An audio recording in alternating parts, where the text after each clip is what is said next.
अस्सलाम वालेकुम रहमतुल्लाह।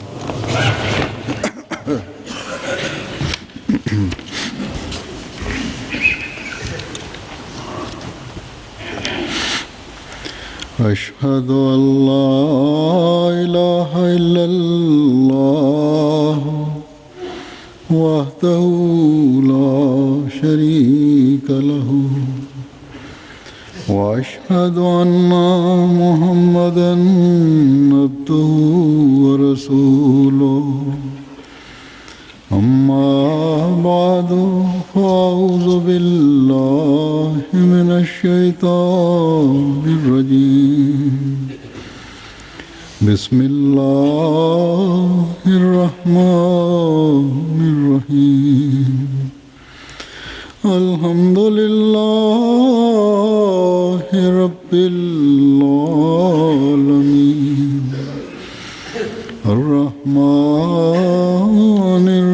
रहीम मालिकि यौमिद्दीन इय्याका नअबुदु व इय्याका नस्तईन इहदिनस सिरातल मुस्तकीम सिरातल लज़ीना अनअमता अलैहिम गैरिल मग़दूबि अलैहिम वलद्दाल्लीन।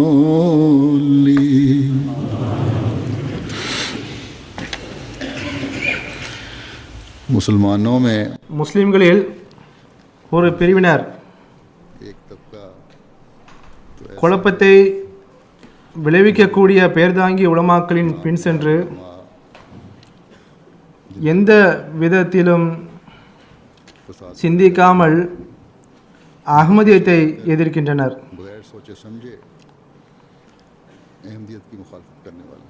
ஆனால் பெரும்பான்மையோர் மார்க்கத்தை சாராதவர்களாக உள்ளனர்.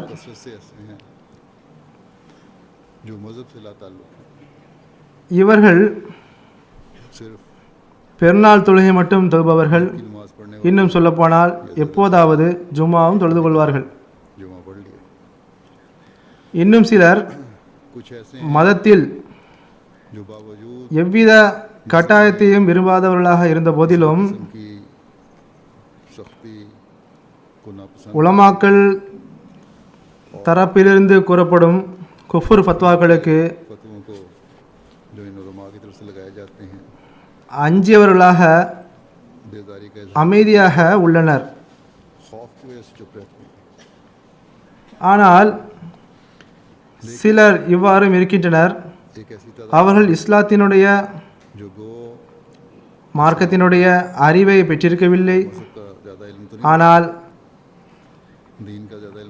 அந்நியர்கள் இஸ்லாம் மற்றும் முஸ்லிம்களின் மீது விரலை உயர்த்தும் போது, ஆட்சேபனை செய்யும் போது அதனை எப்படியாவது தடுக்க வேண்டும், அவளுக்கு பதிலளிக்க வேண்டும், இவர்களின் வாயை அடைக்க வேண்டும் என்ற ஆசை அவரிடம் உள்ளது.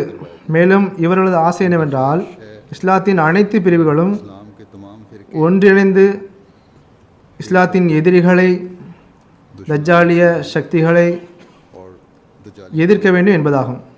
இவ்வாறான மக்கள் பாகிஸ்தான் மற்றும் இந்தியாவை வசிக்கின்ற முஸ்லிம்களிலும் உள்ளனர். மற்ற நாடுகளில் வசித்து வரும் முஸ்லிம்களிலும் உள்ளனர். மற்ற முஸ்லிம் நாடுகளில் வசிக்கும் முஸ்லிம்களிலும் அடங்குவர். இவர்கள் இஸ்லாத்தினை இஸ்லாம் எனும் பெயரை கொண்டு அறிய விரும்புகின்றனர், அல்லாமல் பிரிவின் பெயரை கொண்டு அறிய விரும்புவதில்லை. அஹ்மதியா ஜமாத்தி மீதும் இவ்வாறான ஆட்சேபனை செய்யப்படுகிறது. மேலும் பல்வேறு சந்தர்ப்பங்களில் கேள்விகளும் எழுகின்றன. அதாவது, இஸ்லாமில் முதலிலேயே பிரிவுகள் குறைவாக உள்ளதா என்ன? நீங்களும் ஒரு பிரிவை உருவாக்கியுள்ளீர்கள். நம்மை அவர்கள் கூறுகின்றனர், நீங்கள் இஸ்லாத்தின் அனுதாபி என்றால் முஸ்லிம்களுக்கு பிரிவினரிலிருந்து விடுதலை பெற்றுத்தர முயற்சி செய்யுங்கள். முதலில் நான் இவ்வாறு கேள்வி கேட்பவருக்கு நன்றி கூறிக்கொள்கின்றேன். அவர்கள் குறைந்தபட்சம் நம்மை முஸ்லீம் என்று புரிந்திருக்கின்றார்கள். முஸ்லீம்களின் ஒரு பிரிவினர் என்று கருதுகின்றனர். சற்றும் சிந்திக்காமல் குஃபர் ஃபத்வா கொடுக்கவில்லை. இவ்வாறான மக்களை நோக்கி நான் கூறிக்கொள்வது என்னவென்றால், அல்லாஹ் தாலா முஸ்லீம் உம்மத்தின் மீது கருணை செய்தவாறு ரசூலுல்லாஹ் ஸல்லல்லாஹு அலைஹி வஸல்லம் அவரின் முன்னறிவிப்புக்கேற்பவும் தான் வாக்களித்ததற்கேற்பவும் ஹதரத் மிர்சா குலாம் இஸ்லாம் காதியானி அவர்களை மசீஹ் மவுதாகவும் மஹதி மவுதாகவும் அனுப்பியதன் காரணம் பிரிவினையை ஒழிப்பதாகும். அஹ்மதியா ஜமாத்தில் இணைகின்ற முஸ்லிம்கள் ஹதரத் ரசூலுல்லாஹ் ஸல்லல்லாஹு அலைஹி வஸல்லம் அவர்களின் சலாத்தை மசீஹ் அலைஹிஸ்ஸலாத்து வஸ்ஸலாம் அவர்களுக்கு எட்ட வைக்கின்றார்கள். அவர்கள் பல்வேறு பிரிவிலிருந்து வந்து பிரிவினையை ஒழித்தவாறு உண்மையான இஸ்லாத்தின் போதனையின்படி நடக்கவே அஹ்மதியா ஜமாத்தில் இணைகின்றனர். அல்லாஹ் தாலா இவர்கள் மீது அருள் புரிந்தவாறு இவர்களின் பார்வையினை திறந்துள்ளான். இதனால் இவர்கள் பிரிவினைகளுக்கு விடை கொடுத்துவிட்டு உண்மையான இஸ்லாத்தினை ஏற்றுள்ளனர். எவர் சம்பந்தமாக ஹதரத் ரசூல் ஸல்லல்லாஹு அலைஹி வஸல்லம் அவர்கள் முன்னறிவித்தார்களோ அந்த நீதியுடன் தீர்ப்பு வழங்குவரின் பையத்தில் வந்துள்ளனர். இதன் மூலம் இஸ்லாமிய பிரிவில் இடம்பெற்றுள்ள தவறான போதனைகள், பிதஅத்கள் இவை அனைத்தையும் உண்மை இஸ்லாத்தின் போதனையை கொண்டு அடையாளம் கண்டுகொள்ள வேண்டும். மேலும் திருக்குரானின் உண்மையான போதனையை மேற்கொள்ள வேண்டும், அதன்படி நடக்க வேண்டும். இது அல்லாஹ் தாலா அனுப்பியவரின் இஸ்லாமின் போதனையின் உண்மையான போதனை மற்றும் தர்பியத்தின் தாக்கத்தினால்தான் அஹ்மதியா ஜமாத் அல்லாஹ் மற்றும் அவனது தூதரின் ஸல்லல்லாஹு அலைஹி வஸல்லம் கூற்றிற்கிணங்க களிமா சொல்லக்கூடிய ஒவ்வொருவரும் முஸ்லீம் ஆவார் என்று ஏற்றுக்கொள்கிறது. ஒருவர் முஸ்லீம் ஆகுவதற்கு இதுவே போதுமானதாகும். அதாவது அவர் லா இலாஹா இல்லல்லாஹ் முஹம்மது ரசூலுல்லாஹ் என்பதை ஏற்றுக்கொண்டால் போதும். இதுதான் ஹதீஸிலிருந்து நிறுவனமாகிறது. ஆனால் இதற்கு நேரெதிராக மற்ற பிரிவினர்களை பாருங்கள். ஒருவர் மற்றவரை குறிப்பிட்டு குஃபர் ஃபத்வாவை வழங்குகின்றனர். ஆக இஸ்லாத்தை நேசிப்பவர்களின் இந்த தவறான சிந்தனை, அதாவது இஸ்லாமிய சமுதாயம் முதலிலேயே பிரிவினையால் பிரிந்துள்ளது. இதில் அஹ்மதியா ஜமாத் இன்னுமொரு பிரிவிற்கு அடிக்கல் நாட்டி குழப்பம் செய்கிறது என்பது இவர்களின் இந்த கூற்று திருக்குரானின் போதனையினை அறிவதில் குறைபாடு இருப்பதற்கான அடையாளமாகும். எந்த ஒரு பிரிவின் லிட்ரேச்சரை படித்து பாருங்கள், அதில் ஒருவர் மற்றவரை குறிப்பிட்டு கூறிய குஃபர் ஃபத்வாக்களின் குவியல் தென்படும். அஹ்மதியா ஜமாத்தின் லிட்ரேச்சரை படித்து பார்த்தால் அதில் மாற்று மதத்தின் எதிர்ப்புகளை எதிர்க்கும் கருத்துகள் தான் இதன் தென்படும். அல்லது குஃபர் ஃபத்வாவை விட்டு அகன்று இஸ்லாமின் தொண்டுக்காக உறுதியோடு நில்லுங்கள் என்று உலமாக்களுக்கு கூறப்பட்ட போதனைகள் தென்படும். அல்லது ஹுகுகுல்லா மற்றும் ஹுகுகுல் இபாதினை சரியாக பேணி வர வேண்டும், அதற்கு நாம் என்ன செய்ய வேண்டும் என்ற போதனை தென்படும். அல்லது உலகத்தில் அன்பு, நேசம், சமாதானம், நேர்மை ஆகியவற்றை நிலைநாட்ட நாம் என்ன செய்ய வேண்டும், மேலும் வெறுப்பின் தீயினை எவ்வாறு அணைக்க வேண்டும் என்பதை வலியுறுத்தி கூறிய விஷயங்கள் தென்படும். அல்லது ஹதரத் ரசூல் ஸல்லல்லாஹு அலைஹி வஸல்லம் அவரின் தோழர்களின் உயர்ந்த தகுதிகள் எவ்வாறு இருந்தது என்பன விஷயங்கள் தென்படும். அவர்களில் ஒவ்வொருவரும் ஒளி வீசும் நட்சத்திரம் ஆவர். அவை ஒவ்வொன்றும் பின்பற்ற தகுந்தவையாகும். ஒவ்வொருவருக்கும் ஒரு அந்தஸ்து உள்ளது.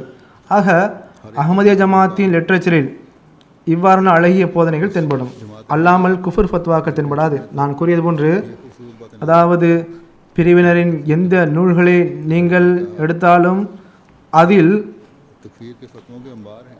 ஒருவர் மற்றவரை குறிப்பிட்டு கூறிய குஃபர் ஃபத்வாக்களின் குவியல் இருப்பது தென்படும். फतवों की किताब को उठा लें। நான் கூறிய இறுதி விஷயம், அதாவது சஹாபாக்களின் அந்தஸ்து என்ன என்பதை எடுத்துக்கொள்கிறேன்.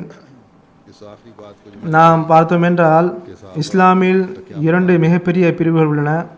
இதற்கு கீழ் பல்வேறு பிரிவுகள் இருக்கின்றன. அது ஷியா மற்றும் சுன்னியாகும். तो इस्लाम में 2 बड़े ग्रोह हैं। இவ்விருவரும், उनके आगे फिरका ஷியா சுன்னி, இவ்விருவரும் शिया और सुन्नी। மிகைப்படுத்துதல் மற்றும் அநீதியின் உதவி கொண்டு இந்த சஹாபாக்களின் அந்தஸ்தினை குறைப்பதற்கும் தயங்கவில்லை. गुलोब और ज़्यादती இந்த சஹாபாக்கள் ஹஜ்ரத் ரசூலுல்லாஹி ஸல்லல்லாஹு அலைஹி வஸல்லம் அவர்களின் துவக்க காலத்தில் எண்ணற்ற தியாகங்களை செய்துள்ளனர். भी गुरेज नहीं किया। இந்த மிகைப்படுத்துதல் மற்றும் குழப்பத்தினால் ஒருவர் மற்றவர் மீது குஃபர் ஃபத்வா விடுக்கின்றனர், மேலும் இதனை விடுத்துக்கொண்டே செல்கின்றனர். गुलोब की वजह से ஆனால் ஒருவர் पीर के फतवे भी लोग लगाते हैं। ஹஜ்ரத் அலி ரலியல்லாஹு தஆலா அன்ஹு, ஹஜ்ரத் ஹுசைன் ரலியல்லாஹு தஆலா அன்ஹு அந்தஸ்தை மிகைப்படுத்தி கூறியிருக்கிறார் என்றால், மற்றவர் சில சஹாபாக்கள் हज़रत अली மற்றும் हुसैन का उनके मुकाम குலஃபா ராஷிதீன் அந்தஸ்தை அதிக அணியிழைத்தவாறு தாழ்த்துவதற்கு முயற்சித்துள்ளனர். और दूसरे ஆக மற்றவரும் கூட அவருக்கு பதில் தருவதில் எவ்வித குறைபாடும் வைக்கவில்லை. जुल्म करते हुए பிறகு இந்த 2 பிரிவுக்குள் இன்னும் அதிக பிரிவினைகள் உள்ளன. இந்த பிரிவினைகள் மேலும் ஒரு குழப்பத்தை பரப்பியுள்ளனர். इन बड़े ग्रोहों के अंदर मजीद फिरका बंदियाँ ஆக நவுசுபில்லா, இஸ்லாம் குழப்பத்தை விளைவிக்கக்கூடியது, குஃபுர் ஃபத்வாவை விடக்கூடியது என்று நியமிப்பதுதான் இவர்களின் குறிக்கோளாகும் என்பது தெரிகிறது. नौजुबिल्ला ஆனால் நான் தற்போது கூறியது போன்று அஹ்மதியா ஜமாத்தின் குறிக்கோளானது ஒரு அழகான குறிக்கோளாகும். இஸ்லாத்தின் அழகு लेकिन जैसा कि मैंने மற்றும் अभी அதன் அழகிய வடிவத்தை எடுத்து வைப்பதுதான் அதன் குறிக்கோளாகும். ஆகவே खूबसूरत मकसद இவ்வாறான பிரிவுகளை போன்று இந்த அஹ்மதியா ஜமாத்தை கருதுவது அஹ்மதியா ஜமாத்தின் மீது இழைக்கப்படும் அநீதியாகும். जमात இன்றைய நாட்களில் நாம் முஹர்ரம் மாதத்தினை கடந்து கொண்டிருக்கின்றோம். की तरह तस्वुर மேலும் எல்லா வருடமும் இந்த மாதத்தை கடக்கின்றோம். எந்த நாட்டில் आजकल हम சுன்னி மற்றும் ஷியாவின் से गुजर रहे हैं எண்ணிக்கை और हर साल அதிகம் உள்ளதோ इस महीने से हम गुजरते हैं। அங்கு जिन ममालिक முஹர்ரம் மாதத்தில் सुन्नियों और இரு தரப்பினருடைய உயிர் மற்றும் பொருளின் இழப்புகளின் காட்சி காண முடிகிறது. பாகிஸ்தானாக இருந்தாலும் சரி, அல்லது ஈராக்காக இருந்தாலும் சரி, அல்லது வேறு எந்த நாடாக இருந்தாலும் சரி, नजर आता அங்கு ஒவ்வொரு வருடமும் முஹர்ரமில் குழப்பம் நிலவுவதை நாம் காண்கிறோம், அல்லது உயிர் மற்றும் பொருள் சேதம் ஏற்படுகிறதை நாம் பார்க்கின்றோம். இது தற்போது நாள்தோறும் நிகழ்ந்து வரும் சேதமாக இவர்களுக்கு ஆகிவிட்டது. எனினும் முஹர்ரம் மாதத்தில் குறிப்பாக அதிகமாக நிகழ்கின்றது. अब तो एक रोजाना நான் கூறியது போன்று ये नुकसान, இவர்கள் लेकिन ஒருவர் மற்றவர் மீது குஃபர் ஃபத்வாவின் குவியலை குவித்துள்ளனர். நான் பார்க்கும்போது பல சான்றுகள் திரண்டுவிட்டன. कि इन लोगों ஆனால் எந்த அளவுக்கு இவர்களின் குஃபர் ஃபத்வாக்கள் மற்றும் தீய வார்த்தைகள் உள்ளதென்றால் அதனை நான் இங்கு உதாரணமாக கூட கூற விரும்பவில்லை. लेकिन இன்று நான் இக்காலத்தின் நீதியுடன் தீர்ப்பு வழங்குவராகிய மசி மஹதி மவுதீன் அல் இஸ்லாம் அவர்கள், குலஃபா ராஷிதீன், சஹாபாக்கள் மற்றும் ये हकम ஹஜ்ரத் இமாம் ஹுசைன், அலி இஸ்வால் அலைஹிம் அஜ்மைன் அவர்களை பற்றி கூறிய ஞான் நிறைந்த கருத்துக்களை மட்டும் எடுத்துக்கொள்வேன். இதன் மூலம் ஹஜ்ரத் மசீம் இஸ்லாத்து வஸ்லாம் அவர்கள் हुसैन अली वगैरह எவ்வாறு குழப்பத்தின் அடித்தளத்தை தகர்த்தெறிய முயற்சி செய்துள்ளார்கள் என்பது புலப்படும்.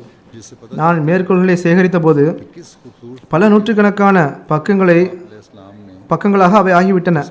ஆனால் நேரத்திற்கேற்ப இப்போது நான் உங்களுக்கு ஒரு சிலவற்றை கூறுகின்றேன். शदात जमा करवाए तो ये அஹ்மதியத்திலும் இணைகின்ற लेकिन இதுவரை தரிபியத்தை சரியாக பெறாதவர்களும் पेश कर இந்த மேற்கோள்களை கேட்பது அவசியமாகும். நான் சிலரின் உதாரணத்தை எடுத்து கூறினேன். அவர்கள் சில நேரங்களில் எம்டியை பார்க்கின்றனர், குத்பாவை கேட்கின்றனர், மேலும் ஜமாத்துடன் ஆர்வத்துடன் இருக்கின்றனர், அல்லது அவர்களுக்கு இஸ்லாத்தின் மீது அனுதாபம் உள்ளது. ஆனால் இவர்களின் சிந்தனையில் ஒரு கேள்வி எழும்புகிறது. அதாவது அஹ்மதியா ஜமாத்தும் மற்ற பிரிவை போன்ற ஒரு பிரிவாகும் என்று கருதுகின்றனர். இவர்களுக்கு முன் जहन में ஹஜ்ரத் மசீம் அலைஹிஸ்ஸலாத்து வஸ்ஸலாம் அவர்களின் மேற்கோள்கள் வந்தால் एक ऐसा फिरका है அன்னார் இஸ்லாத்தின் அனைத்து பிரிவுகளையும் ஒன்றுபடுத்தவே हमने வந்தார்கள் सलाम என்பது தெரிய வரும். आ जाएं ताकि पता चले उन्हें भी மேலும் அனைத்து வகையான அநீதிகளிலிருந்து தூய்மைப்படுத்த வந்துள்ளார்கள் என்பது தெரிய வரும். ஹஜ்ரத் மசீம் அலைஹிஸ்ஸலாத்து வஸ்ஸலாம் इस्लाम के मुख्तलिफ அவர்களுக்கு அல்லாஹ் தாலா முஸ்லிம்களை ஒன்றுபடுத்துவதன் பொறுப்பை ஒப்படைத்து இவ்வாறு இல்ஹாம் மூலம் அறிவித்தான். இப்பூமியில் இருக்கும் எல்லா முஸ்லிம்களையும் ஒன்று சேர்ப்பீராக मुसलमानों ஒரே மார்க்கத்தில். को एक करने का काम ஆக அன்னார் इल्हामन फरमाया है। பிரிவுகளை ஒழிக்கையே வருகை தந்துள்ளார்கள். அனைத்து முஸ்லிம்களையும் ஒரே கையில் ஒன்று சேர்ப்பதற்காக வந்துள்ளார்கள். ஆகவே இந்த வகையில் நான் கூறியது போன்று ஒரு சில மேற்கோள்களை எடுத்து வைப்பேன். और एक हाथ पर तमाम முதலில் நான் एक दिन पर इकट्ठा करने के लिए சஹாபாக்களின் வழியை பின்பற்றுவது बाद इक़्तिबासात में पेश करूँगा। மோமின் மற்றும் முஸ்லீம் ஆகுவதற்கான அடையாளமாகும் என்று கூறிய ஹஜரத் மசீம் அலைஹிஸ்ஸலாத்து வஸ்ஸலாம் அவர்களின் மேற்கோளினை எடுத்து கூறுகிறேன். அன்னார் கூறுகின்றார்கள், जिसमें आपने எவரொருவர் का के तरीक़ पर चलने ஹஜரத் அபூபக்கர், मोमिन होने और मुसलमान होने की निशानी बताया। உமர், உஸ்மான், फरमाते हैं அலி कि मैं ரிஸ்வானுல்லாஹி அலைஹிம் அஜ்மஈன் ஆகியவர்களின் பண்பினை தனக்குள் உருவாக்கி கொள்ளாதவரை ஒருவர் மோமின் மற்றும் முஸ்லீமாக முடியாது என்பது எனது கொள்கையாகும். அவர்கள் உலகத்தை நேசிக்கவில்லை, அவர்கள் தமது வாழ்வை இறைவழியில் தியாகம் செய்திருந்தனர். பிறகு ஹுலாஃபாய் ராஷிதீனின் அந்தஸ்தை சம்பந்தமாக பேரிடத்தில் சிர்ருல் ஹிலாஃபா என்ற நூலில் பக்கம் 328 அன்னார் கூறுகின்றார்கள், நான் புத்தகத்தின் பக்கத்தினை கூறுவதற்கு காரணம் இது ஒரு அரபி நூலாகும். ஆகவே அரபிகள் இதனை மொழியாக்கம் செய்வதற்கு எளிதாக இருக்கும் என்பதற்காக பக்கத்தினை கூறியுள்ளேன். என்றால் ஹஜ்ரத் மசீம் அலைஹிஸ்ஸலாத்து வஸ்ஸலாம் அவர்களின் அசல் வார்த்தைகள் அரபிகள் முன்பு வந்தால் அதிக தாக்கத்தை உருவாக்கும். वो मैंने हवाले का सफ़ा नंबर दे दिया। ஏனென்றால் மொழியாக்கம் செய்பவர்கள் அவர் நன்கு அரபி தெரிந்திருந்தாலும் ஹஜ்ரத் மசீம் அலைஹிஸ்ஸலாத்து வஸ்ஸலாம் அவர்கள் எந்த தரத்தில் கூறியுள்ளார்களோ அதனை அவரால் அடைய முடியாது. तो ज़्यादा असर எவ்வாறு இருந்த போதிலும் அன்னார் கூறுகின்றார்கள், उस तर्जुमे के उस मुकाम तक இறைவன் மீது ஆணையாக जिस चाहे वो இறைவனின் இந்த கண்ணியத்துக்குரிய खलीफाக்கள் உலகத்தின் தலைவர் ஸல்லல்லாஹு அலைஹி வஸல்லம் அவளுக்கு உதவுவதில் மரணத்தின் நுழைவாயிலுக்கு செல்லவும் தயங்கவில்லை. ये खुलफाए कराम மேலும் இறைவனுக்காக தமது பெற்றோர்கள், சந்ததிகள் ஆகியவர்களை விட்டுவிடுவது, அவர்களுடன் உள்ள தொடர்பை துண்டித்துக் கொள்வது मौत தாங்கிக் கொண்டார்கள். से दरेग न किया। அவர்கள் தமது நண்பர்களுடன் சண்டையிட்டுக் கொண்டனர். இறைவனுக்காக தமது பொருள் மற்றும் உயிரினை தியாகம் செய்து விட்டார்கள். இவ்வளவு செய்திருந்தும் करना गवारा कर ली, அவர்கள் தாம் செய்ய வேண்டிய முறையில் உரிமைகளை लड़ाई मोल ली, நம் நல்ல அமல்களை செய்ய முடியவில்லை என்ற ஆதங்கம் கொண்டனர். அவரின் கண்கள் எப்போதும் அந்த ஏகத்துவத்தின் கனவின் சுவையில் அயலாதிருந்தது. மேலும் தனது நஃப்ஸின் இறைப்பாறுதலுக்கான எந்த கவலையும் இல்லை. அந்த உடல் ஆபத்துகளை சகித்துக் கொள்ளக்கூடியதாக இருந்தது. की लज्जत से नाआशना ஆக இவர்கள் அநீதியாளர்கள், உள்ளத்தை பிளவுபடுத்துவர்கள், கொடுமை இழைப்பவர்கள் என்று எதை கொண்டு நீங்கள் இவ்வாறு கூறிவிட்டீர்கள்? உண்மை என்னவென்றால் இவர்கள் குறித்து இது நிறுவனமாகி உள்ளது. அதாவது அவர்கள் பேராசை கொண்ட அடியானாக இருந்ததில்லை, மாறாக இறை சந்நிதியில் வீழ்ந்தே கிடப்பார்கள். के तारे இறைவனிடம் தம்மை மாய்த்து கொண்ட சமுதாயம் இவர்களே ஆவர். கூறினார்கள், இந்த குலைஃபா ராஷிதீன் हिरसो हवा न ரசூல் ஸல்லல்லாஹு அலைஹி வஸல்லம் आस्ताना इलाही पर गिरे रहते थे। மற்றும் ये एक कौम थी जो खुदा இஸ்லாத்திற்காக தமது அனைத்தையும் தியாகம் செய்துவிட்டனர். மேலும் இறைவனிடம் தம்மை மாய்த்து கொண்டனர். खुलफाए பிறகு राशिदीन जो थे சிர்ருல் ஹிலாஃபா என்ற அதே நூலின் सब कुछ कुर्बान कर 355வது பக்கத்தில் அன்னார் ஹஜ்ரத் அபூபக்கர் ரலியல்லாஹு தஆலா அவர்கள் சம்பந்தமாக கூறுகின்றார்கள், அவர் முழு ஞானத்தை பெற்ற இறைவனடியாராகவும் மென்மை மற்றும் கருணையின் இயல்பை கொண்டவராகவும் திகழ்ந்தார். அன்னார் தன்னடக்கத்துடன் முழு வாழ்விலும் ஏழ்மையாகவே வாழ்ந்து வந்தார்கள். மிக அதிகமாக மன்னிக்கும் மற்றும் பாசத்தின் குணத்தை கொண்டவராகவும் கருணை காட்டுவராகவும் இருந்தார்கள். தமது நெற்றியின் ஒளியினால் கண்டறியப்பட்டார்கள். அன்னாருக்கு முஹம்மது முஸ்தபா ஸல்லல்லாஹு அலைஹி வஸல்லம் அவர்களுடன் ஆழ்ந்த தொடர்பு இருந்தது. மேலும் அன்னாரின் ஆன்மா படைப்பினங்களிலேயே மிக சிறந்தவரின் ஆன்மாவுடன் இணைந்திருந்தது. மேலும் எந்த ஒளினை கொண்டு அவர்களின் வழிகாட்டி மற்றும் இறை நேசர் மூடப்பட்டாரோ அந்த ஒளியினை கொண்டு அவர்கள் மூடப்பட்டார்கள். மேலும் ரசூலை கரீம் ஸல்லல்லாஹு அலைஹி வஸல்லம் அவர்களின் மெய் அறிவின் ஒளியின் கீழ் மேலும் அன்னாரின் உன்னதமாக அருக்களின் கீழ் மூடப்பட்டார்கள். அன்னார் மனித குலத்தின் பெருமையாக திகழும் ரசூல் ஸல்லல்லாஹு அலைஹி வஸல்லம் அவர்கள் மீது வைத்திருந்த அன்பு மற்றவர்களை விட உயர்ந்ததாக இருந்தது. நபி ஸல்லல்லாஹு அலைஹி வஸல்லம் அவர்களிடம் இறை ரகசியம் வெளிப்பட்ட போது, இறை அறிவிப்புகள் வந்தபோது அபூபக்கர் அனைத்து உலக தொடர்புகளையும் துண்டித்து விட்டார்கள். மேலும் பௌதிக தொடர்புகளை முறித்தெறிந்தார்கள்.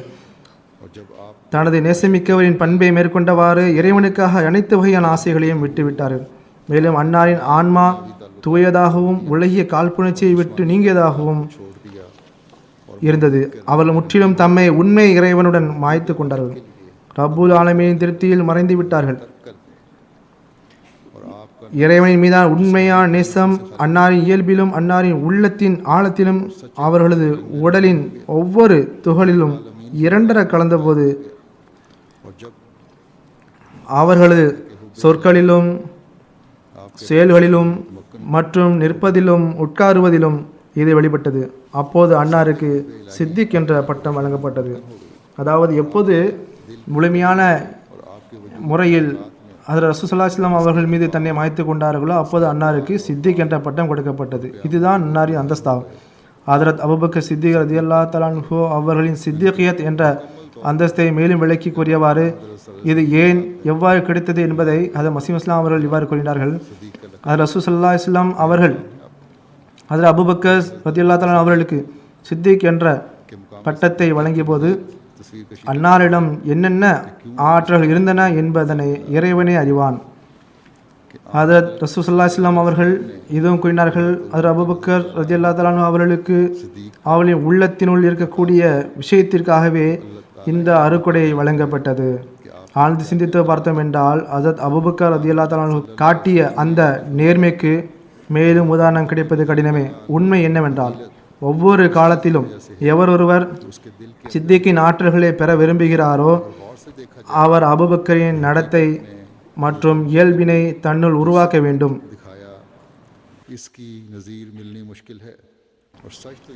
என்பதற்காக எந்த அளவுக்கு முடியுமோ அந்த அளவு முயற்சி செய்ய வேண்டும். பிறகு ஏற்றுக்கொள்ளும் வரை துவாவினை கையாளுங்கள். எதுவரை தம்மீது ஹஜ்ரத் அபூபக்கர் ரலியல்லாஹு அன்ஹு அவர்களின் சாயலை இட்டுக்கொள்வதில்லையோ அதனை போன்றே ஆகிவிடுவதில்லையோ அதுவரை சித்திக்கின் ஆற்றல்கள் பெற இயலாது. கூறுகின்றார்கள், அபூபக்கரின் இயல்பு என்றால் என்ன? இதனை விரிவுபடுத்தி கூறுவதற்கான எந்த சந்தர்ப்பமும் இல்லை. ஏனென்றால் இதனை விரித்து கூறுவதற்கு பல நேரங்கள் தேவைப்படுகின்றன. ஆகவே நான் ஒரே ஒரு சம்பவத்தை மட்டும் கூறிவிடுகிறேன். அது இதுவாகும். அதாவது ரசூல் ஸல்லல்லாஹு அலைஹி வஸல்லம் அவர்கள் நுபுவத்தை வெளிப்படுத்திய போது ஹஜ்ரத் அபூபக்கர் ரலியல்லாஹு தஆலா அன்ஹு அவர்கள் வியாபார நிமித்தமாக சிரியா சென்றிருந்தார்கள். திரும்பி வரும்போது வழியில் ஒரு நபர் அன்னாரை சந்தித்தார். அன்னார் அவரிடம் மக்காவின் நிலையை கேட்டார்கள். புதியதொரு செய்தி இருந்தால் கூறவும் என்று கூறினார்கள். பொதுவாக நடைமுறையில் இருக்கும் விஷயமாவது, மனிதன் தனது பயணத்திலிருந்து திரும்பி வரும்போது தனது நாட்டை சார்ந்தவர் கிடைத்துவிட்டால் அவரிடம் நாட்டின் நிலைமையை கேட்டு அறிவார். அந்த நபர் பதில் கூறினார், உமது புதிய செய்தி என்னவென்றால் உமது தோழர் ஹஜ்ரத் முஹம்மது ஸல்லல்லாஹு அலைஹி வஸல்லம் அவர்கள் தூதருக்கான வாதத்தை செய்துள்ளார் என்று கூறினார். அன்னா ரலியல்லாஹு தஆலா அன்ஹு இதனை கேட்டவுடனே கூறினார்கள், அவர் இந்த வாதத்தை செய்திருந்தால் நிச்சயமாக அவர் எவ்வித சந்தேகமின்றி உண்மையாளரே. இந்த ஒரு சம்பவத்தின் மூலமே ஹஜ்ரத் ரசூல் ஸல்லல்லாஹு அலைஹி வஸல்லம் அவர்கள் மீது அன்னாருக்கு எந்த அளவுக்கு நல்லெண்ணம் இருந்தது என்பது தெரிய வரும். அற்புதத்தின் அவசியத்தையும் பொருட்படுத்தவில்லை, உண்மையும் இதுவே ஆகும். அற்புதங்களை யார் கேட்பார் என்றால் வாதியின் நிலையை அறியாதவரும் இன்னும் அதிக திருப்தி அடைவதற்கான அவசியம் ஏற்பட்டால் கேட்பார். ஆனால் நிலைமையினை நன்கு அறிந்திருக்கும் ஒருவருக்கு அற்புதங்களின் அவசியம் என்ன? ஆக ஹஜ்ரத் அபூபக்கர் சித்திக் ரலியல்லாஹு தஆலா அன்ஹு அவர்கள் வழியிலேயே அன்னாரின் வாதத்தை கேட்டு ஏற்றுக்கொண்டார்கள். மக்காவை வந்தடைந்த போது ஹஜ்ரத் ரசூல் ஸல்லல்லாஹு அலைஹி வஸல்லம் அவரிடம் சென்று, நீங்கள் நுபுவத் வாதத்தை வாதித்தீர்களா என்று கேட்டார்கள். ஹஜ்ரத் ரசூல் ஸல்லல்லாஹு அலைஹி வஸல்லம் அவர்கள் கூறினார்கள், ஆம், இது சரியானதுதான் என்று கூறினார்கள். ஹதரத் அபூபக்கர் ரலியல்லாஹு அன்ஹு கூறினார்கள், நான் உங்களை ஏற்பதில் முதன்மை வாய்ந்தவன் என்பதற்கு தாங்கள் சாட்சியாக இருங்கள். அன்னாரின் இவ்வாறு கூறுவது வெறும் சொல்லளவில் மட்டுமல்ல, அன்னா இதனை செயல் மூலமாகவும் நிரூபித்து காட்டினார்கள். பிறகு மரணிக்கும் வரை இதனை நிறைவேற்றி வந்தார்கள். மரணத்திற்கு பிறகும் உடன் இருப்பதை விடவில்லை. பிறகு ஹதரத் அபூபக்கர் சித்திக் ரலியல்லாஹு அன்ஹு அவரிடமிருந்து இந்த நேர்மை மற்றும் விசுவாசம் எவ்வாறு வெளிப்பட்டது என்பதை பற்றி கூறும்போது ஹதரத் மசீஹ் அலைஹிஸ்ஸலாத்து வஸ்ஸலாம் கூறினார்கள், ஒரு முறை சில எதிரிகள் நபி ஸல்லல்லாஹு அலைஹி வஸல்லம் அவர்களை தனிமையில் கண்டு பிடித்து கொண்டனர். அன்னாரின் கழுத்தில் கச்சையை முறுக்கி வளைத்தார்கள். ஹதரத் ரசூல் ஸல்லல்லாஹு அலைஹி வஸல்லம் அவரின் உயிர் போய்விடும் ஆபத்து இருந்தது. எதேச்சையாக அங்கு ஹதரத் அபூபக்கர் ரலியல்லாஹு அன்ஹு அவர்கள் வந்தார்கள். பிறகு அவர்கள் அதனை மிக கடினத்துடன் விடுவித்தார்கள். இதற்காக அந்த எதிரிகள் ஹதரத் அபூபக்கர் ரலியல்லாஹு அன்ஹு அவர்களை மயக்கமடைந்து பூமியில் விழும் அளவிற்கு அடித்தார்கள். பிறகு ஹதரத் அபூபக்கர் சித்திக் ரலியல்லாஹு அன்ஹு அவர்கள் உம்மத்தின் மீது காட்டிய மிகப்பெரிய கருணையை பற்றி கூறும்போது ஹதரத் மசீஹ் அலைஹிஸ்ஸலாத்து வஸ்ஸலாம் அவர்கள் கூறினார்கள், இவ்வாறு ஹதரத் அபூபக்கர் ரலியல்லாஹு அன்ஹு அவர்கள் மா முஹம்மதின் இல்லா ரசூல் கத் ஹலத் மின் கப்லிஹிர் ருசுல் என்ற இந்த வசனத்தினை எடுத்து கூறியதன் மூலம் நிரூபித்திருப்பது என்னவென்றால், மிக தெளிவாக அவர்களது பார்வையில் ஹஜ்ரத் ஈசா அலைஹிஸ்ஸலாம் அவர்கள் மரணமடைந்து விட்டார்கள் என்பதாகும். ஏனென்றால் இந்த வசனத்தின் இந்த பொருள் இருந்தது என்றால், அதாவது முன்பு சென்ற நபிமார்கள் காத்தமன் நபியின் ஸல்லல்லாஹு அலைஹி வஸல்லம் அவளுக்கு முன்பே சிலர் இறந்து விட்டார்கள், ஆனால் ஹஜ்ரத் ரசூல் ஸல்லல்லாஹு அலைஹி வஸல்லம் அவளின் காலம் வரை சிலர் மரணமடையவில்லை என்று சொன்னால் அந்நேரம் இந்த வசனம் ஆதாரமற்றதாக ஆகிவிடும். ஏனென்றால் ஒரு நிரூபிக்கப்பட்ட நியதியின் அடிப்படையில் அமையாத ஒரு முழுமை பெறாத ஆதாரமாகும். முன் சென்று போன அனைவரையும் உள்ளடக்காமல் இருந்தால் அது ஆதாரம் என்று அழைக்க முடியாது. இதனால் ஹஜ்ரத் அபூபக்கர் கூற்று வீணாகிவிடும். நினைவு கொள்ளுங்கள், இந்த வசனத்தை ஹஜ்ரத் அபூபக்கர் சித்திக் ரலியல்லாஹு அன்ஹு அவர்கள் கடந்த அனைத்து நபிமார்களின் மரணத்திற்காக எடுத்து வைக்கும்போது எந்த ஒரு சஹாபியும் இதனை மறுத்ததாக எந்த அறிவிப்பும் இல்லை. அந்நேரத்தில் அனைத்து சஹாபாக்களும் இருந்திருந்தனர். அனைவரும் கேட்டு அமைதி அடைந்துவிட்டனர். இதன் மூலம் சஹாபாக்கள் ஒன்றுபட்டு விட்டனர் என்பது நிரூபணமாகிறது. மேலும் சஹாபாக்களின் ஒப்புமை எவ்விதத்திலும் வழிகட்டிக்குரியதாக இருக்காது. ஆகவே ஹஜ்ரத் அபூபக்கர் ரலியல்லாஹு அன்ஹு அவர்கள் இந்த உம்மத்தை செய்த கருணையில் இதுவும் ஒன்றாகும். அதாவது இந்த உம்மத் வரக்கூடிய காலத்தில் நிகழக்கூடிய தவறிலிருந்து தப்பிப்பதற்காக தனது ஹிலாஃபத்துக்குரிய காலத்தில் உண்மையின் கதவினை திறந்து விட்டார்கள். மேலும் இதன் மூலம் வழிகேட்டின் வெள்ளத்தில் எவ்வாறான ஓர் தடுப்பினை ஏற்படுத்தி விட்டார்கள் எனில், இன்றைய காலத்தில் மௌலவிகளுடன் அனைத்து ஜின்களும் இணைந்தால் கூட இந்த தடையை உடைக்க முடியாது. ஆகவே நாம் துவா செய்கிறோம், அல்லாஹ் தாலா ஹஜ்ரத் அபூபக்கர் ரலியல்லாஹு அன்ஹு அவள் உயிரின் மீது ஆயிரக்கணக்கான ரஹமத்தினை பொழிய செய்வான. அது இறைவனின் தூய வகையை பெற்று ஹஜ்ரத் ஈசா அலைஹிஸ்ஸலாம் மரணமடைந்து விட்டார் என்பதை நிரூபித்து காட்டிவிட்டது. பிறகு மிகப்பெரிய குழப்பத்தை அகற்றுவதற்காக ஹஜ்ரத் அபூபக்கர் சித்திக் ரலியல்லாஹு அன்ஹு அவரின் உன்னதமான பணியை பற்றி ஹஜ்ரத் மசீஹ் அலைஹிஸ்ஸலாத்து வஸ்ஸலாம் அவர்கள் இவ்வாறு கூறுகின்றார்கள், அந்த காலத்திலும் கூட முஸ்லிமா குழப்பம் செய்வதற்காக பல மக்களை தன்னுடன் இணைத்து வைத்திருந்தான். அந்த நேரத்தில் ஹஜ்ரத் அபூபக்கர் ரலியல்லாஹு அன்ஹு கலீஃபா ஆனார்கள். எந்த அளவுக்கு கஷ்டங்கள் உருவாகி இருக்கும் என்பதை மனிதன் நினைத்து பார்க்க முடியுமா?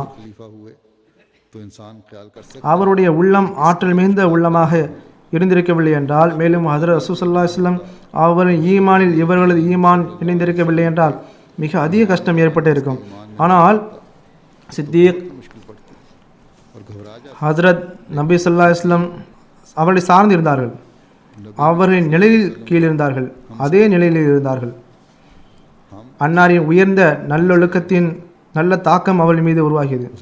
மேலும் உள்ளம் நம்பிக்கையின் ஒளியால் நிரம்பியிருந்தது. இதனால் தான் அவர் தைரியம், பொறுமை, உறுதிப்பாட்டினை காட்டினார்கள். ஹஜ்ரத் ரசூல் ஸல்லல்லாஹு அலைஹி வஸல்லம் அவர்களுக்கு பிறகு அதற்கான எடுத்துக்காட்டு கிடைப்பது கடினமாகும். அவர்களின் வாழ்வு இஸ்லாமிய வாழ்வாக இருந்தது. இதில் எவ்வித நீண்ட வாதம் செய்ய வேண்டிய அவசியமில்லாத ஒரு மிக தெளிவான விவகாரமாகும். அக்காலத்தின் நிலைமையினை படிங்கள். அதற்கு பிறகு இஸ்லாத்திற்கு ஹஜ்ரத் அபூபக்கர் ரலியல்லாஹு அன்ஹு அவர்கள் செய்த தொண்டுகளை சற்று யூகித்து பாருங்கள். நான் உண்மையாகவே கூறுகிறேன், ஹசரத் அபூபக்கர் சித்திக் ரதியல்லாஹு தஆலா அன்ஹு रज़ियल्लाहु अन्हो இஸ்லாமிற்காக இரண்டாவது ஆதம் ஆவார். मैं यकीन रखता நான் நம்புகிறேன், हूँ हज़रत सल्लल्लाहु அதாவது ஹசரத் ரசூல் ஸல்லல்லாஹு அலைஹி வஸல்லம் அவர்களுக்கு பிறகு ஹசரத் அபூபக்கர் ரதியல்லாஹு தஆலா அன்ஹு அவர்களின் தோற்றம் இல்லை என்றால் अबू बकर से இஸ்லாமும் இருந்திருக்காது. एहसान है कि उसने इस्लाम को दोबारा कायम किया, अपनी कुव्वत ईमानी से कुल बागियों को सजा दी और अमन को कायम कर दिया। சித்தியக்கின் இது மிக பெரும் கருணையாகும். खुदा ताला அவர் இஸ்லாத்தை மீண்டும் நிலைநாட்டினார்கள். அதாவது ஈமானின் ஆற்றலை கொண்டு அனைத்து கிளர்ச்சியாளர்களுக்கும் தண்டனை வழங்கினார்கள், சமாதானத்தை நிலைநாட்டினார்கள். இவ்வாறு இறைவனும் கூறியுள்ளான், மேலும் வாக்குறுதியும் அளித்துள்ளான். அதாவது நான் உண்மையான கலிஃபாவின் மூலம் அமைதி வழங்குவேன். இந்த முன்னறிவிப்பு ஹஜ்ரத் அபூபக்கர் சித்திக் ரலியல்லாஹு தஆலா அவர்களின் கிலாஃபத்தில் முழுமையடைந்தது. வானமும் பூமியும் செயல் ரீதியாக சாட்சி பகிர்ந்து விட்டது. இதுவே சித்திக் என்ற பண்பின் விளக்கமாகும். हज़रत उमर रज़ियल्लाहु अन्हो அவரிடம் இந்த அளவிற்கு முழுமைத்தன்மை வாய்ந்த சத்தியம் இருப்பது மிகவும் பொருத்தமானதாகும். பிறகு இரண்டாவது ஹலீஃபா ஹஜரத் உமர் ரலியல்லாஹு அன்ஹு அவர்களின் அந்தஸ்து, ரசூலை நேசித்தல் மற்றும் நேர்மையை பற்றிய ஹஜரத் மஸீஹ் மவ்ஊத் அவர்கள் கூறினார்கள். ஒருமுறை ஹஜரத் உமர் ரலியல்லாஹு அன்ஹு அவர்கள் ஹஜரத் ரசூல் ஸல்லல்லாஹு அலைஹி வஸல்லம் அவர்களின் வீட்டுக்கு சென்றார்கள். அங்கு எந்த பொருளும் இல்லை என்பதை கண்டார்கள். நபி ஸல்லல்லாஹு அலைஹி வஸல்லம் அவர்கள் ஒரு பாயின் மீது படுத்திருந்தார்கள். हाल देखकर रोना மேலும் பாயின் தடமோ முதுகில் பதிந்திருந்தது. ஹஜரத் உமர் ரலியல்லாஹு தஆலா அன்ஹு அவர்கள் இந்நிலையை கண்டு அழத் துவங்கினார்கள். கூறினார்கள், உமரே, நீர் ஏன் அழுகிறீர் என்று கேட்டார்கள். அது உமர் ரலியல்லாஹு அன்ஹு கூறினார்கள், தங்களின் கஷ்டத்தை கண்டு எனக்கு அழுகை வந்துவிட்டது. காஃபிராக இருக்கும் கைசர் மற்றும் கிஸ்ரா சொகுசான வாழ்க்கையை வாழ்கின்றார்கள். ஆனால் தாங்கள் இந்த கஷ்டத்தில் வாழ்வினை கழிக்கின்றீர்களா? जो शिद्दत गर्मी ரசூல் ஸல்லல்லாஹு அலைஹி வஸல்லம் கூறினார்கள், எனக்கு இவ்வளவுத்துடன் என்ன வேலை உள்ளது? எனது உதாரணம் எவரை போன்றது என்றால், तो वो उसी ஒருவர் அதிக வெப்பத்தின் போது ஒட்டத்தில் செல்கிறார். மேலும் மதிய வேளை வெப்பம் அவருக்கு அதிக கஷ்டத்தை தரும்போது அதே பயண நிலையுடன் இளைப்பாறுவதற்காக ஒரு மரத்தின் நிலையில் அமர்ந்து விட்டார். பிறகு ஒரு சில நிமிடத்திற்கு பிறகு அதே வெப்பத்தில் தனது பயணத்தை தொடர்ந்தார். ஹஜ்ரத் உமர் ரலியல்லாஹு அன்ஹு அவர்களின் உயர்ந்த அந்தஸ்து சம்பந்தமாக ஹஜ்ரத் மஸீஹ் மவ்ஊத் அவர்கள் ஒரு இடத்தில் இவ்வாறு கூறினார்கள். यहाँ तक कि बाज़ औक़ात उनकी राय ஹஜ்ரத் உமர் ரலியல்லாஹு அன்ஹு அவர்களின் தர்ஜா சஹாபா பெருமக்கள் மத்தியில் எந்த அளவு உயர்ந்தது என்பது தெரியுமா? हक़ में ये हदीस எந்த அளவுக்கென்றால் சில நேரங்களில் அவர்களின் கருத்துக்கிணங்க திருக்குரானின் வசனம் இறங்கியது. மேலும் அவர்கள் சம்பந்தமாக ஒரு அதிசயம் உள்ளது. அதாவது ஷைத்தான் ஹஜ்ரத் உமர் ரலியல்லாஹு அன்ஹு அவர்களின் நிழலை கண்டு விரண்டோடுவான். மற்றொரு அதிசயம் இவ்வாறு வருகிறது, எனக்கு பிறகு ஒருவர் நபி ஆவார் என்றால் அவர் உமராக இருப்பார் என்பதாகும். तो वो उमर है। மூன்றாவது ஒரு அதிசயம் இருக்கிறது, முந்தைய உம்மத்தில் முஹத்தஸ் வந்து கொண்டிருந்தார்கள், இந்த உம்மத்தில் ஒருவர் முஹத்தஸாக இருக்கிறார் என்றால் அவர் உமர் ஆவார். பிறகு ஹஜ்ரத் மஸீஹ் மவ்ஊத் அவர்கள் அது உமர் ரலியல்லாஹு அன்ஹு சம்பந்தமாக கூறுகின்றார்கள், एक ही दफ़ा ज़ाहिर होना ஒரு சில முன்னறிவிப்பு சம்பவங்கள் ज़ाहिर हों இது किसी और शख्स के वास्ते से ज़ाहिर ஒரே முறை வெளிப்படுவதாக இருந்தது. அது படிப்படியாக வெளிப்பட்டாலும் அல்லது மற்றொருவரின் வழியாக வெளிப்பட்டாலும், உதாரணமாக நமது நபி ஸல்லல்லாஹு அலைஹி வஸல்லம் அவர்கள் ஒரு முன்னறிவிப்பு, அதாவது கைசர் மற்றும் கிஸ்ராவின் திறவுகள் அன்னாரின் கையில் கொடுக்கப்படும் என்பதாகும். हाँ जनाब सल्लल्लाहु अलैहि वसल्लम ने ஆனால் இது ना कैसे இந்த முன்னறிவிப்பு நிறைவேறுவதற்கு முன்பாகவே ஹஜ்ரத் நபி ஸல்லல்லாஹு அலைஹி வஸல்லம் அவர்கள் மரணமடைந்து விட்டார்கள். ஹஜ்ரத் ரசூல் ஸல்லல்லாஹு அலைஹி வஸல்லம் அவர்கள் कुंजियाँ हज़रत கைசர் மற்றும் கிஸ்ராவின் கருவூலத்தை பார்க்கவில்லை, அதனின் திறவுகளையும் பார்க்கவில்லை. அந்த திறவுகோள் ஹஸ்ரத் உமர் ரலியல்லாஹு அன்ஹு அவர்கள் வசம் கிடைப்பதுதான் விதிக்கப்பட்டிருந்தது. ஏனென்றால் ஹஸ்ரத் உமர் ரலியல்லாஹு அன்ஹு அவர்களின் தோற்றமானது पैगम्बर खुदा நிழல் ரீதியில் ஹஜ்ரத் ரசூல் ஸல்லல்லாஹு அலைஹி வஸல்லம் அவர்களின் தோற்றமே ஆகும். ஆகவே வஹீயின் நிலையில் உமர் ரலியல்லாஹு அன்ஹு அவர்களின் கரங்கள் ஹஜ்ரத் ரசூல் ஸல்லல்லாஹு அலைஹி வஸல்லம் அவரின் கரங்களாக கருதப்பட்டது.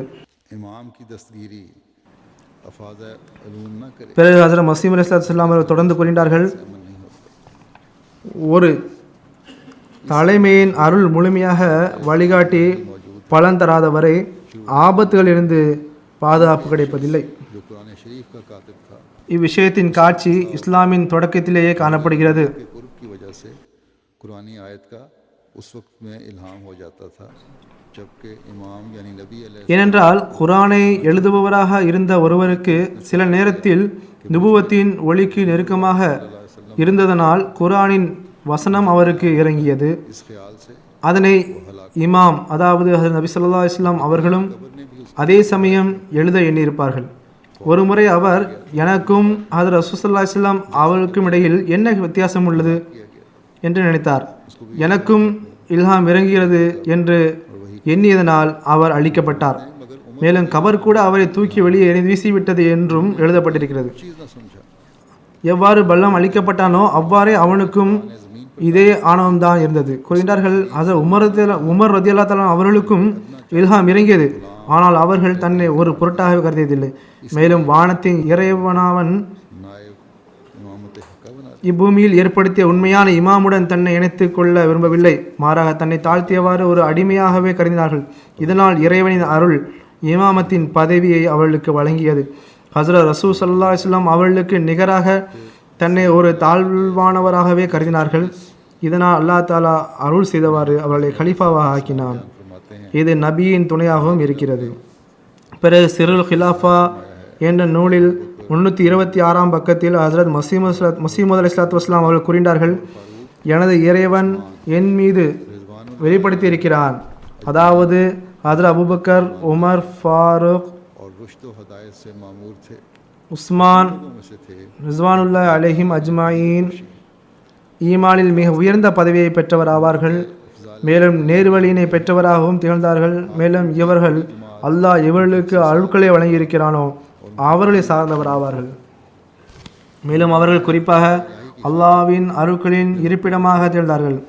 அறிஞர்களின் ஒரு மிகப்பெரிய கூட்டம் இவர்களின் சிறப்பிற்கு சாட்சியாகவும் உன்னத தன்மையை ஏற்றுக்கொண்டவர்களாகவும் உள்ளனர். அவர்கள் இறை திருப்திக்காக தமது நாட்டினை துறந்தார்கள். மேலும் எல்லா போர்க்களத்திலும் தயக்கமின்றி நுழைந்தார்கள். அவர்கள் கடும் வெப்பத்தினையும் பொருட்படுத்தவில்லை. மேலும் குளிரின் கடுமையான இரவுகளையும் கண்டுகொள்ளவில்லை. போர் வீரர்களாக விளங்கி மார்க்கத்தின் வழியில் அடி எடுத்து வைத்து கொண்டு சென்றார்கள். இந்த வழியில் அவர் எந்த உறவினர்களையும் பற்றியும் கவலைப்படவில்லை, எவரை பற்றியும் கவலைப்படவில்லை. ரப்புல் ஆலமீனுக்காக அனைத்தையும் விட்டுவிடுவதற்காக தயாராக விட்டார்கள். அவர்களின் அழகான செயல்களிலிருந்து उनसे उनके நற்மணம் வெளிப்படுகின்றது. அவர்களின் விருப்ப रहनुमाई தகுந்த செயல்களிலிருந்து நறுமணம் வீசுகிறது. மேலும் இவைகளின் மூலம் அவர்களின் உயர் பதவிகளின் தோட்டம் மற்றும் அவர்களின் நற்செயல்களின் பூந்தோட்டத்தின் பக்கம் நம்மை வழிநடத்துகின்றன. उनकी खुशबू से उनकी नेक शौरत की तरफ रहनुमाई हो सकती அவர்களின் தென்றல் காற்றின் இனிமை அவர்களின் உயர் பதவியின் ரகசியத்தை நமக்கு அறிவிக்கிறது. மேலும் அவர்களின் ஒளி நம்மை சூழ்ந்துள்ளது. அவைகளின் வாசனை அவர்களின் நன்னடத்தையின் பக்கம் வழிநடத்தி செல்லக்கூடியதாக இருக்கிறது. பிறகு ஒரு இடத்தில் அன்னார் கூறுகின்றார்கள், ज़ुन्नूरैन ஹதரத் சித்திக் அக்பர் ரதியல்லாஹு தஆலா அன்ஹு, ஹதரத் ஃபாரூக் உமர் ரதியல்லாஹு தஆலா அன்ஹு, ஹதரத் ஸுன்னூரைன் ரதியல்லாஹு தஆலா அன்ஹு, அதாவது ஹதரத் உஸ்மான் ரதியல்லாஹு தஆலா அன்ஹு, ஹதரத் அலி முர்த்ததா ரதியல்லாஹு தஆலா அவர்கள், இவர்கள் அனைவரும் உண்மையாகவே மார்க்கத்தின் பாதுகாவலர்களாக திகழ்ந்தார்கள் என்ற நம்பிக்கை மிகவும் அவசியமானதாகும். ஹதரத் அபூபக்கர் ரதியல்லாஹு தஆலா அவர்கள் இஸ்லாத்தின் இரண்டாவது ஆதம் ஆவார். இதே போன்று ஹதரத் ஃபாரூக் ரதியல்லாஹு தஆலா அன்ஹு, ஹதரத் உஸ்மான் ரதியல்லாஹு தஆலா ஆவார். இவர்கள் மார்க்கத்தின் உண்மையாளராக இல்லை என்றால் இன்று திருக்குரானின் ஒரு வசனத்தை கூட இது அல்லாஹ்வின் புறமிருந்து வந்ததுதான் என்று கூறுவதே சாத்தியமற்றதாக இருக்கும். பிறகு ஹஜ்ரத் மஸீஹ் அலைஹிஸ்ஸலாத்து வஸ்ஸலாம், ஹதரத் அலி ரதியல்லாஹு தஆலா அன்ஹு அவர்களின் உயர்ந்த பதவி மற்றும் அந்தஸ்தை பற்றி கூறினார்கள். இதுவும் சிறு ஹிலாஃபா பக்கம் 358 உள்ளது. और उन लोगों में से थे இதன் மொழியாக்கம் இதுவாகும். से प्यारे हैं அன்னார் और अच्छे அதாவது ஹஜ்ரத் அலி இறை அச்சமுடையவராகவும் பரிசுத்தவராகவும் திகழ்ந்தார். இவர் ரஹ்மானின் மிக அதிக நேசத்தை பெற்றவர்களை சார்ந்தவராக திகழ்ந்தார்கள். மேலும் நல்ல வம்சத்தை சார்ந்தவராக திகழ்ந்தார்கள். மேலும் காலத்தின் தலைவர்களில் ஒருவராக இருந்தார்கள். வெற்றி கொள்ளும் இறை சிங்கமாகவும் வலிமை பெற்ற இறைவனின் வீரனாகவும் திகழ்ந்தார்கள். கொடை வள்ளலாகவும் தூய உள்ளத்தை கொண்டவராகவும் திகழ்ந்தார்கள். आपने कसम कुर्सी की போர்க்களத்தின் மையப்பகுதியிலிருந்து விலகாத தைரியசாலியாக திகழ்ந்தார்கள். அன்னாருக்கு நேர் எதிராக ஒரு பெரும் படை கூட்டம் இருந்தாலும் கூட அவர்கள் அதனை விட்டு நகர்வதில்லை. அவர்கள் கஷ்டப்பட்ட வாழ்க்கையே வாழ்ந்து வந்தார்கள். மனித இனத்திற்கு தொண்டாற்றுவதில் உச்சநிலையை அடைந்திருந்தார்கள். மேலும் அன்னார் பொருட்களை வாரி வழங்குவதாகவும் துன்பங்களை அகற்றுவது, ஏழைகள், அனாதைகள், அண்டை வீட்டுக்காரர்களை கண்காணித்து வருவதில் முதன்மையானவராக திகழ்ந்தார்கள். மேலும் பல்வேறு போர்களில் அன்னாரின் தைரியத்தின் செயல்பாடுகள் தென்பட்டன. அன்னார் வாள் மற்றும் ஈட்டியின் போரில் ஆச்சரியத்திற்குரிய திறமைகளுக்கு ஒரு உதாரணமாக திகழ்ந்தார்கள். அத்துடன் இனிமையாக பேசுபவராகவும் மென்மையாக பேசுபவராகவும் திகழ்ந்தார்கள். மிக அழகாக பேசினார்கள். इस जरिए से जहनों के அன்னார் தனது பேச்சினை உள்ளத்தின் ஆழம் வரை சென்றடைய செய்தார்கள். मतले को இதன் மூலம் சிந்தனையில் உள்ள கரைகளை அகற்றினார்கள். की उसलूब மேலும் உள்ளங்களை ஆதாரத்தின் ஒளியினை கொண்டு பிரகாசப்படுத்தினார்கள். அன்னார் அனைத்து கலைகளிலும் வல்லவராக திகழ்ந்தார்கள். की तरह मादरत करता हुआ नजर மேலும் எவரேனும் ஒருவர் ஏதேனும் விஷயத்தில் தேர்ச்சி பெற்றவராக இருந்தாலும் அவரும் அன்னாரின் அழகினால் ஈர்க்கப்பட்டார். और आप हर खूब அதாவது तो बलागत की படிப்பாளி கூட அன்னாருக்கு முன்பு எவ்விதத்திலும் ஆற்றல் கொண்டதில்லை. அனைத்து சிறப்புகள் மற்றும் சொற்பொழிவு திறனின் முனைவு பெற்றவராக திகழ்ந்தார்கள். எவரொருவர் அன்னாரின் இந்த சிறப்புகளை நிராகரிக்கிறாரோ அவர் வெட்கக்கேடான வழியில் செல்பவராக இருக்கிறார். मैं फिर सहाबा की हालत பிறகு சஹாபா பெருமக்கள் அனைவரையும் பற்றி இவ்வாறு அன்னார் கூறுகின்றார்கள். நான் மீண்டும் சஹாபாக்களின் நிலைமைகளை எடுத்துக்காட்டாக முன்வைத்து கூறுகிறேன். அவர்கள் ரசூல் ஸல்லல்லாஹு அலைஹி வஸல்லம் அவர்கள் மீது ஈமான் கொண்டு தமது செயல் ரீதியில் காட்டிவிட்டார்கள். பார்வையிலிருந்து उन्होंने अपनी மறைவாக இருக்கும் அந்த இறைவன் பொய் தெய்வங்களை வணங்குபவர்களின் பார்வையிலிருந்து மறைவாக இருப்பவன். कि वो क्या அவர்கள் தனது கண்களினால் பார்த்து விட்டார்கள். இல்லையென்றால் அவர் சமுதாயத்தை விடுவதற்கும் நாட்டினை துறப்பதற்கும் சொத்துக்களை விடுவதற்கும் உற்ற உறவினருடன் உறவை துண்டிப்பதற்கும் எந்த விஷயம் இவ்வனைத்திலிருந்தும் கவலையற்றவர்களாக இருக்க செய்து அவர் இறைவன் மீது மட்டுமே நம்பிக்கை கொண்டிருந்தார்கள். ஓர் இறைவன் மீது அவர்கள் நம்பிக்கை கொண்டு அவர்கள் வெளிப்படுத்தியதனை வரலாற்றின் பக்கத்தினை புரட்டி பார்த்தால் மனிதன் ஆச்சரியத்திற்குள்ளாக்கப்படுவான். அது ஈமானாக இருந்தது. ஈமான் மட்டுமாகவே இருந்தது, पूरी कोशिशें और அல்லாமல் வேறு எதுவும் இல்லை. இல்லையென்றால் உலகவாதியின் திட்டம் மற்றும் சூழ்ச்சி முயற்சி அவளுக்கு எதிராக இருந்தது. ஆனால் அவர்கள் வெற்றி பெற முடியவில்லை. இவர்களின் எண்ணிக்கை, கூட்டம், செல்வம் அனைத்தும் அதிகமாக இருந்தது. ஆனால் ஈமான் அவர்களில் இருக்கவில்லை. ஈமான் இல்லாததினால் மட்டுமே அவர்கள் அழிந்தனர். அவர்களால் வெற்றியின் காட்சியை காண இயலவில்லை. ஆனால் சஹாபாக் பெருமக்கள் ஈமானின் ஆற்றலை கொண்டு அனைவரையும் வென்றுவிட்டார்கள். जिसने बावस्फे के அவர்கள் ஒரு மனிதரின் குரலை கேட்டதும் அம்மனிதர் எழுத்தறிவற்ற நிலையில் வளர்ந்தும் கூட और रास्तबाजी உண்மை மற்றும் நேர்மையில் பிரபல்யமானவராக இருந்தார்கள். அவர் நான் இறைவன் புறமிருந்து வந்திருக்கிறேன் என்று கூறியபோது இதனை கேட்டவுடனே அவருடன் சேர்ந்து விட்டார்கள். மேலும் தம்மை மறந்தவர்களாக அவர்களை பின்பற்றி சென்றார்கள். நான் மீண்டும் கூறுகிறேன், அந்த ஒரு விஷயம்தான் அவளை இந்த நிலைக்கு மாற்றியது. அது ஈமானாகும். நினைவில் கொள்ளுங்கள், இறைவன் மீது ஈமான் கொள்ளுதல் மிக பெரும் விஷயமாகும். ஹதரத் மஸீஹ் அலைஹிஸ்ஸலாத்து வஸ்ஸலாம் அவர்கள் சஹாபா அல்லது குலஃபா ராஷிதீன் அல்லது ஹதரத் ரசூல் ஸல்லல்லாஹு அலைஹி வஸல்லம் அவர்களின் சந்ததிகளுடன் உள்ள தொடர்பு மற்றும் அவர்கள் மீது வெளிப்படுத்திய அன்பு ஹதரத் ரசூல் ஸல்லல்லாஹு அலைஹி வஸல்லம் அவர்கள் மீது உள்ள அன்பின் காரணமாகவே இருந்தது. நான் முன்பு கூறியது போன்று இதனை அன்னார் ஈமானின் ஒரு அங்கமாகவே கருதி வந்தார்கள். एक दूसरी जगह आप மற்றொரு இடத்தில் இதனை தெளிவுபடுத்தியவாறு கூறுகின்றார்கள். ईमान है எமது ஈமானாவது பெரியோர்கள் மற்றும் இறை அடியார்களை கண்ணியமளிப்பதாகும். तो बड़ी ज़रूरी चीज़ है। ஆனால் உரிய தகுதிகளை வழங்குவது அவசியம் ஒன்றாகும். கண்ணியம் அளிக்க வேண்டும், ஆனால் ஒவ்வொருவருக்கும் ஒரு அந்தஸ்து உள்ளது, அதற்கேற்ப இருக்க வேண்டும். எல்லையை மீறி தமக்கு தாமே பாவியாகிவிடும் அளவிற்கு ஆகிவிடக்கூடாது. उससे काम नहीं लेना चाहिए। மிகைப்பாடுடன் செயல்படக்கூடாது. ஹதரத் ரசூல் ஸல்லல்லாஹு அலைஹி வஸல்லம் அவர்கள் மற்றும் மற்ற நபிமார்களை இழிவுபடுத்தும் அளவாக ஆகிவிடக்கூடாது. अलैहिस्सलाम அனைத்து நபிமார்களும் ஹதரத் ரசூல் ஸல்லல்லாஹு அலைஹி வஸல்லம் உட்பட அனைவரும் ஹதரத் இமாம் ஹுசைன் ரதியல்லாஹு தஆலா அவர்களின் பரிந்துரை மூலமாகவே ரட்சிப்பு பெறுவார்கள் என்று கூறுபவர் மிகைப்பாடு செய்துள்ளார் என்பதாகும். இதன் மூலம் ஹதரத் ரசூல் ஸல்லல்லாஹு அலைஹி வஸல்லம் மற்றும் அனைத்து நபிமார்களை அவமரியாதை செய்யப்படுகிறது. பிறகு ஹதரத் அலி ஹதரத் ஹுசைனுடன் தன்னை இணைத்து கூறும்போது आप फरमाते हैं அன்னார் கூறினார்கள், எனக்கு ஹதரத் அலி ஹுசைன் ரதியல்லாஹு தஆலா அவருடன் ஒரு நுட்பமான பந்தம் இருக்கிறது. இந்த ரகசியத்தை இரு கிழக்கு மற்றும் இரு மேற்கின் ரப்பினை தவிர வேறெவரும் அறிய மாட்டார்கள். மேலும் நான் ஹதரத் அலி மற்றும் அன்னாரின் இரு மகன்களுடன் அதிக நேசம் வைத்துள்ளேன். எவர் இவர்களுக்கு எதிரியாக இருப்பாரோ அவருக்கு நான் எதிரியாக இருப்பேன். மேலும் நான் கொடுமை இழைப்பவர்களை சார்ந்தவன் இல்லை. இறைவன் என் மீது வெளிப்படுத்தியதை புறக்கணிப்பது என்னால் முடியாத ஒன்றாகும்.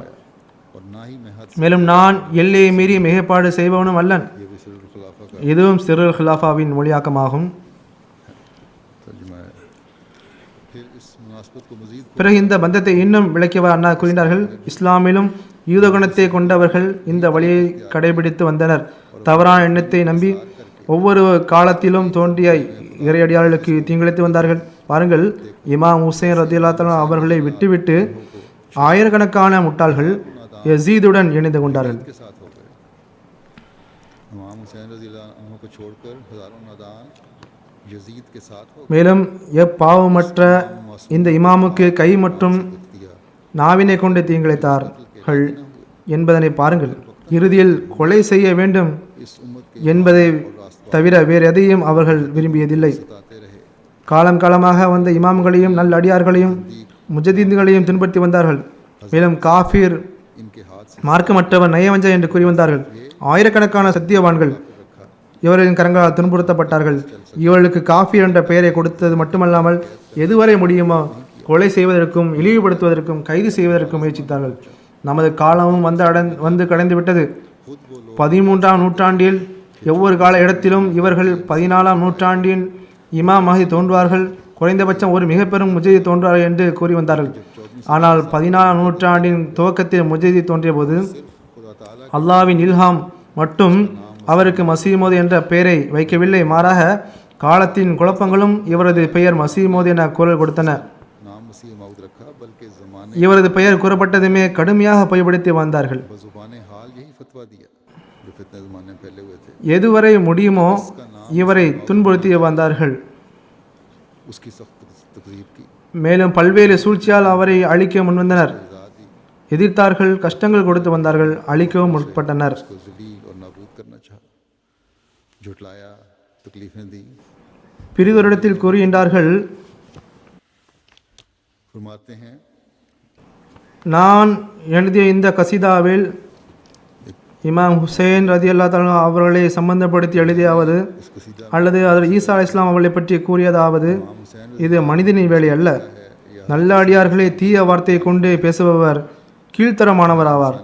நான் நம்புவது என்னவென்றால், ஒருவர் ஹதரத் ஹுசைன் அல்லது ஹதரத் ஈசா அலைஹிஸ்ஸலாம் அவர்களை இழிவாக பேசி रखता हूँ कि कोई ஓர் இரவு கூட அவரால் உயிரோடு இருக்க முடியாது. तीसा जैसे रास्तबाज पर மன் ஆத வலியல்லி என்ற எச்சரிக்கைக்கு ஏற்ப கையினால் அவரை பிடித்து விடுவான். ஆக வான விவகாரங்களை அறிபவன், இறைவனின் நுட்பமான செயல்களின் மீது சிந்திக்கிறவன், அருளுக்குரியவன் ஆவான். ज़ुबान के मसाले को समझता மன் ஆதலி வலியன் ஃபகது அசன் துஹு பில் ஹர்ப். எவர் எனது நேசரை எதிர்க்கிறாரோ அவருடன் நான் போரிடுவதற்கான அறிவிப்பை செய்துவிட்டேன் என்பது ஹதீஸாகும். कि जिसने मेरे वली से दुश्मन ஹஜ்ரத் மஸீஹ் மவ்ஊத் கூறுகின்றார்கள், நான் எழுதுவது ஒவ்வொன்றும் அல்லாஹ் தாலாவின் கட்டளை மற்றும் அவனது விருப்பத்துடனே எழுதுகிறேன். अल्लाह ताला के इज़्न பிறகு அன்னார் ஓரிடத்தில் கூறுகின்றார்கள், से लिखता हूँ। எவரது செயல் அவரது ஈமானுக்கு சாட்சி பகர்கிறதோ அவரே மூமின் ஆவார். कि मोमिन वो लोग होते இவரது உள்ளத்தில் ஈமான் எழுதப்படுகின்றது. उनके ईमान இவர்கள் அனைத்தையும் விட இறை திருப்திக்கு முன்னுரிமை வழங்குபவர்கள் ஆவார்கள். மேலும் தக்வாவின் மிக கடினமான வழியினை இறைவனுக்காக தேர்ந்தெடுத்துக் கொள்கின்றார்கள். அவனின் அன்பில் தன்னை அழித்துக் கொள்வார் ஆவார்கள்.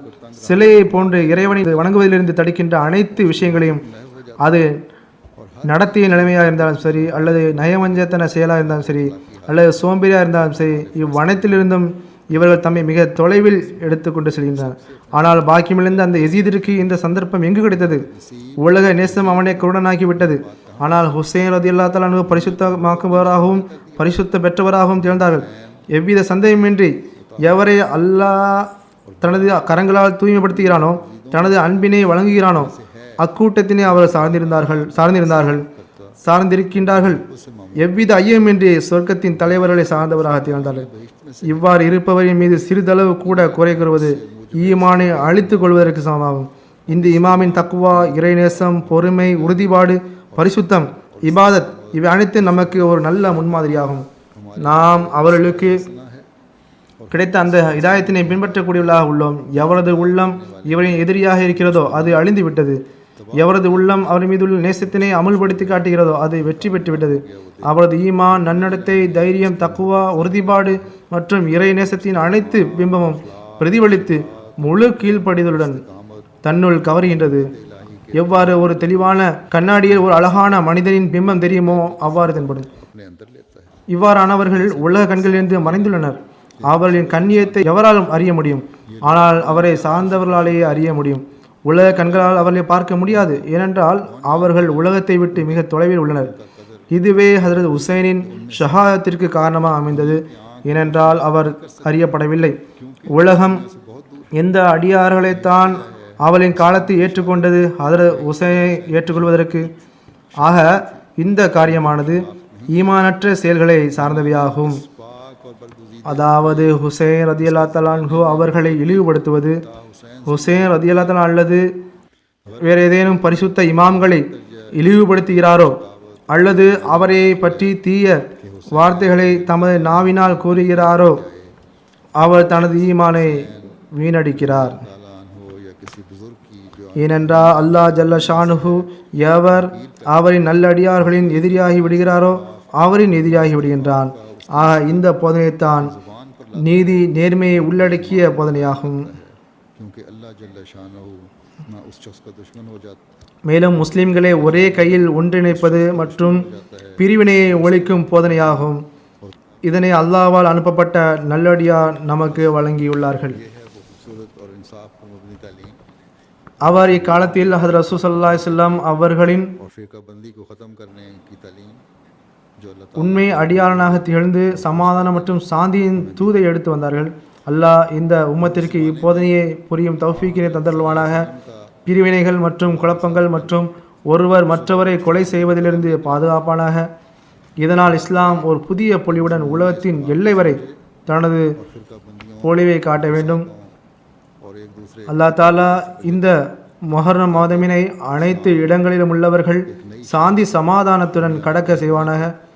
ஒரு முஸ்லீம் மற்ற முஸ்லீமை தனது கை மற்றும் நாவிலிருந்து பாதுகாக்கக்கூடியவர்களாக ஆக்கட்டுமாக. முஸ்லீம் நாடுகளின் பொதுவான நிலை மேலும் குழப்பங்களிலிருந்து பாதுகாப்பு பெறவும் அதிகமாக துவா செய்யுங்கள். இன்றைய காலகட்டத்தில் பல நாடுகள் தீய நிலைமைகளை கடந்து கொண்டிருக்கிறது.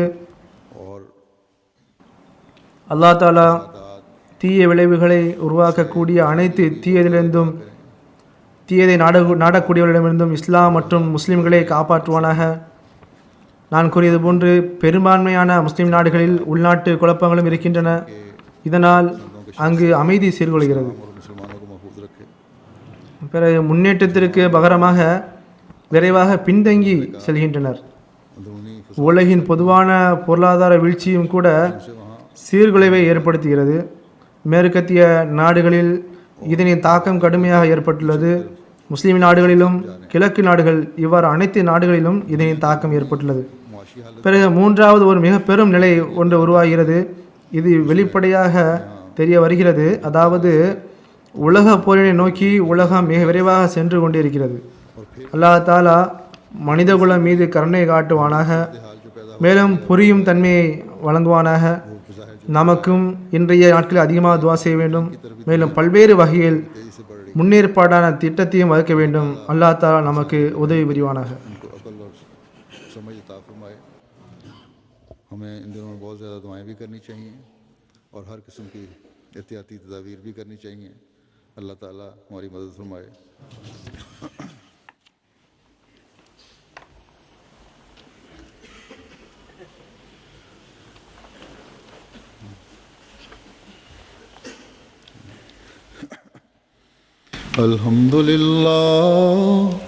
अल्हम्दुलिल्लाह नहमदुहु व नस्तईनुहु व नस्तगफिरुहु व नुमिनु बिही व नतवक्कलु अलैहि व नऊज़ु बिल्लाहि मिन शुरूरि अनफुसिना व मिन सय्यिआति अअमालिना. من يهده الله فلا مضل له ومن يضلل فلا هادي له ونشهد أن لا إله إلا الله ونشهد أن محمدا عبده ورسوله.